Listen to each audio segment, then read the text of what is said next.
nó cá nhau rồng nè chỉ cái tin năng trà chấm lòng mà chua sa đà nó nói cho nó tiền năng gạo ở lúc bé lì ở chiến năng gạo trí bỏ tàu tiền cho nó chân chân hậu bé đấy chờ lào vì do nó tí là bùi dân xào chậu sòng tới cái tăng trà phật trái trồng và tiền vật lào liên tới lúc sĩ hận nó nhớ trồng họ và sum hình san hậu tự chân nhìn tràn tầm mua pít thì hôm sum nôm là do gạo bang gạo rùa nó tăng trà phật trái trồng và tiền vật lào tí là bùi dân xào chậu sòng nhớ trồng nó nói do tự thơ tết chờ thùng lùn xì su linh cú tàu là một khíพิธีโฮมซุ่มนุ่มแล้วยังก็ปังก่อนรัวปุยังชาเจ้าชงเดไปได้เฉลาวเที่ยวต่อเปียเขียจอดเรากังกือเกล้ร้อนถั่วจายอดรอนอยู่ชิเหยชาเจ้าชงเท่าหล่อหายเตียไปรถได้เฉลเตามั่วเกฉีคอมั่วเกจ้าเจ้าลิจาหล่อจอดรองเมียนโนตาชินอ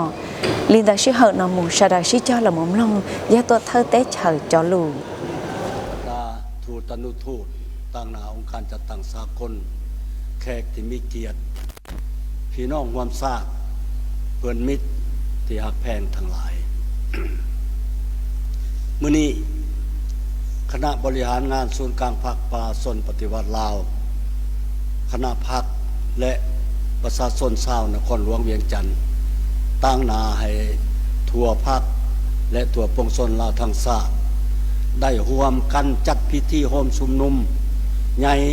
ระดับชาติขึ้นที่นครหลวงเวียงจันทน์มาหัวใจของปวงชนลาวทั้งชาติพร้อมกับบรรดาแขวงในทั่วประเทศ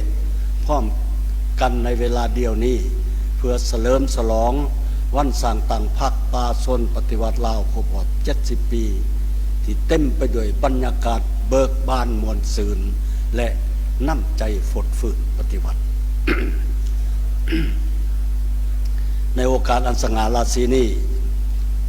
ข้าพเจ้าขอตั้งหน้าให้ศูนย์กลางพรรคสภาแห่งชาติรัฐบาลและศูนย์กลางแนวเล่าสางชาติขอทรงความเยี่ยมยามถามข่าวอันอบอุ่นความสมัคคีหักแพงอันสนิทสนมและคำอวยพรใส่อันประเสริฐไปยังบรรดาสหายอดีตการนำภาครัฐพนักงานอาวุโสวีรชนแห่งชาตินักรบแข่งขันในตัวประเทศสมาชิกพรรคพนักงานทหารตำรวจประชาชนลาวบรรดาเผ่าและพี่น้องเชื้อสายลาวที่อาศัยอยู่ต่างประเทศจงมีสุขภาพเข้มแข็งมีความผาสุกและประสบผลสำเร็จในการปฏิบัติหน้าที่เวียงงานและการดำเนินชีวิตของตนทุกคนมาณโอกาสนี้ด้วย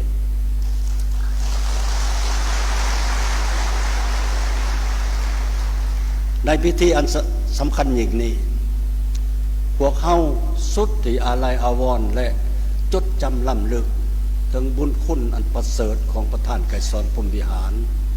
ผู้นำที่เคารพรักผู้นำพาก่อตั้งฝึกฝนหล่อหลอมทนุบำรุงสร้างพรรคเฮาให้เติบใหญ่เข้มแข็งผู้นำพาภารกิจปฏิวัติและนำพาสร้างตั้งระบอบประชาธิปไตยป่าชนผู้ออกแบบบุกเบิกและนำพาภารกิจเปลี่ยนแปลงใหม่ของประเทศเฮาพร้อมกันนี้พวกเฮาก็มีความคิดคะนึงหาและจดจำล้ำลึกวีรกรรมอันล้ำเลิศการเสียสละอันใหญ่หลวงของบรรดาผู้นำหุ้นก่อตั้งและหุ้นสืบทอดของพรรคพนักงานสมาชิกพรรคนักรบปฏิวัติและประชาชนลาวผู้รักษาที่ได้อุทิศเลือดเนื้อเหือแห้งเขาในภารกิจปฏิบัติเพื่อความเป็นเอกราชแห่งชาติอิสระภาพและความสมบูรณ์ผลสุขของประเทศและประชาชนลาวในระยะที่ผ่านมาข้าพเจ้าขอเยี่ยมเชิญบรรดาสหายที่เข้าร่วมพิธีทั้งอยู่ที่นี่ได้กำลังร่วมพิธีดังกล่าวนี้อยู่ทุกแขวงในทั่วประเทศจงลุกขึ้นก้มหัวไหวอะไรถึงดวงวิญญาณของบรรดาสายผู้ล่วงลับไปขอเชิญ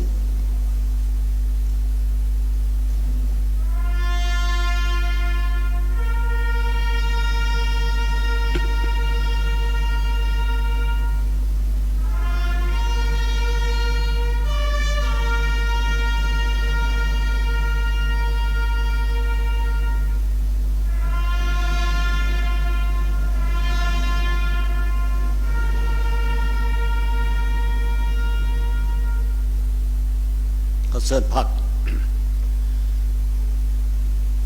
พี่น้องร่วมศาสตร์บรรดาสหายเพื่อนมิตรที่ฮักแพงทั้งหลายวันที่22มีนาปี1955อยู่ประเทศเฮาอยู่ดินแดนอันแสนหักของปวงชนลาวเฮาได้มีเหตุการณ์ประวัติศาสตร์สำคัญหนึ่งเหตุการณ์หนึ่งเกิดขึ้นนั่นคือการกำเนิดของพรรคประชาชนปฏิวัติลาวการกำเนิดของพรรคการเมืองของชาติเฮาขึ้นในครั้งนี้ถึงจะเป็นพรรคการเมืองที่ยังหนุ่มน้อยที่หาก่อสร้างตั้งขึ้นแต่มันได้กลายเป็นการเริ่มต้นของทวนไฟที่มีแสงสว่างอันศักดิ์สิทธิ์ซึ่งได้แผ่กระจายให้กลายเป็นทวนไฟแห่งการสร้างบาทเลี่ยวประวัติศาสตร์เป็นขีดหมายสำคัญของวิวัฒนาการก้าวสู่ขบวนการต่อสู่ปฏิวัติของชาติและของป่าชนเฮาซึ่งเป็นชาติที่เคยจมอยู่ในแอกครอบครองของต่างชาติและระบอบการปกครองที่เต็มไปด้วยการกดขี่ข่มเหงมาเป็นเวลานับพันปีการที่ชาติเฮาได้กำเนิดพรรคประชาชนลาวขึ้นในที่เป็นพรรคการเมืองปฏิวัติที่ยึดมั่นลัทธิมาร์กเลนินเป็นการจัดตั้งการเมืองที่เป็นตัวแทนจงหักภักดีอย่างแท้จริงของประชาชนลาวผู้สืบทอดภารกิจอันสง่างามของพรรคอินโดจีนอันมีประธานโฮจิมินห์ผู้ยิ่งใหญ่ได้ก่อตั้งขึ้นแต่ปี 1930 นั้นพรรคประชาชนลาวเป็นพรรคที่เต็มไปด้วยอุดมการณ์แนวทางการเมืองที่เด็ดเดี่ยวนำพาต่อสู่ปฏิวัติอย่างถูกต้องเพื่อนำพาขบวนการรักษาขบวนการต่อสู้ของประชาชนลาวที่ได้เกิดมีมาแล้วแต่ว่าเป็นขบวนการรักษาที่ยังกระจายกระจายเกิดขึ้นด้วยน้ำใจรักษาเครียดแค้นการกดขี่ขูดหีบที่นำโดยเจ้ากกเจ้าเราอยู่ในประเทศของพวกเฮาในเวลานั้นพอแต่มีการกำเนิดของพรรคป่าชนลาวขึ้นพร้อมกับโครงการการเมืองฉบับทำอิฐที่กำหนดนโยบายใหม่ทิศทางและบาทก้าวเดินของการต่อสู้ปฏิวัติลาวแบบใหม่พรรคได้กลายเป็นคันทุ่งและท่วนไฟเนื่องทางอันสว่างไสว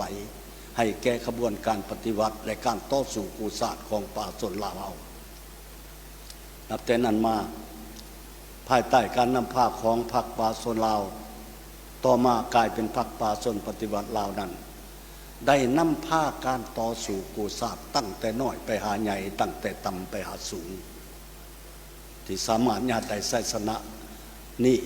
ต่อไสสนะใหม่ที่ใหญ่หลวงกว่าเก่า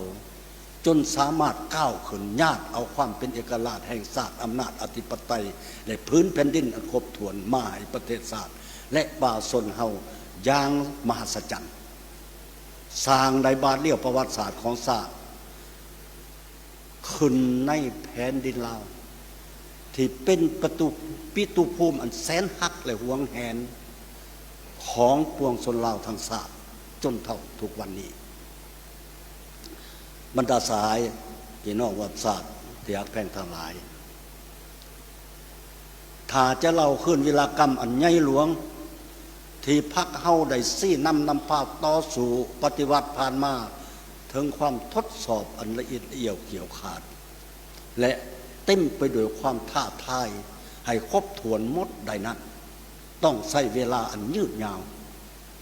แต่ในโอกาสนี้ข้าพเจ้าเพียงแต่อยากยกเอาบางสถานการณ์บางเหตุการณ์อันพ้นเด่น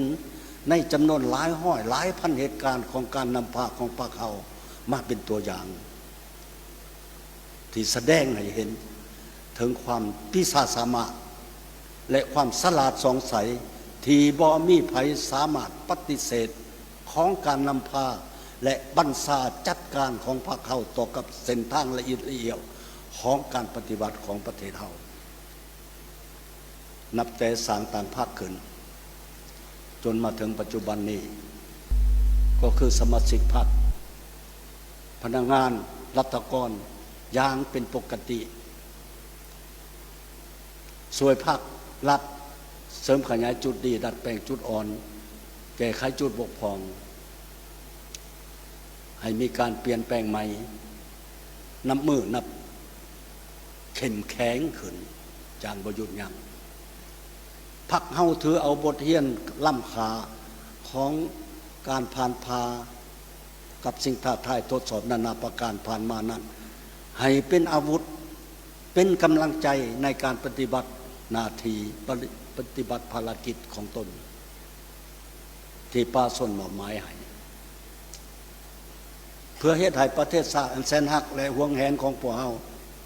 ได้รับการปกปักรักษาและ